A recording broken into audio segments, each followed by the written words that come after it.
has decided to transfer the investigation into alleged financial irregularities in the construction of the Kaleshwaram barrages to the Central Bureau of Investigation.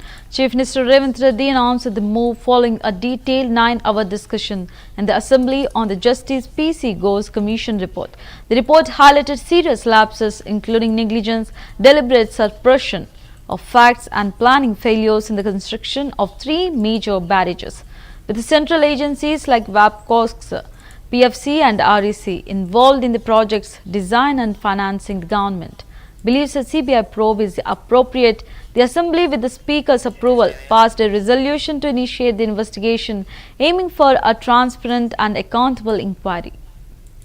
ఈ అంశాలన్నింటిపై లోతుగా మరింత సమగ్రంగా దర్యాప్తు చేయాల్సిన అవసరాన్ని NDAC విచారణ కమిషన్ నివేదికలు స్పష్టం చేశాయి. ఈ ప్రాజెక్టులో అంతర్రాష్ట్ర అంశాలు, కేంద్ర రాష్ట్ర ప్రభుత్వాలకు చెందిన వివిధ శాఖలు, ఏజెన్సీలు పాలు పంచుకున్నాయి. ప్రాజెక్టు డిజైన్, నిర్మాణం, ఫైనాన్సింగ్లో వాప్కోస్ వంటి కేంద్ర ప్రభుత్వ రంగ సంస్థలు, పిఎఫ్సి, ఆర్ఈసి వంటి ఆర్థిక సంస్థలు పాలు పంచుకున్నందున ఈ కేసును సెంట్రల్ బ్యూరో ఆఫ్ ఇన్వెస్టిగేషన్ కి అప్పగించడం సముచితము.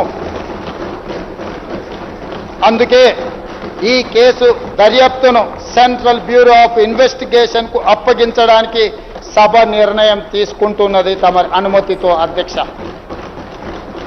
ఎన్నో రకాల అంశాలు, విచారణ అర్హమైన విషయాలు ఇందులో ఉండడం వల్ల సిబిఐ ఎంక్వైరీకి మా ప్రభుత్వం ఆదేశాలు జారీ చేయనైనది.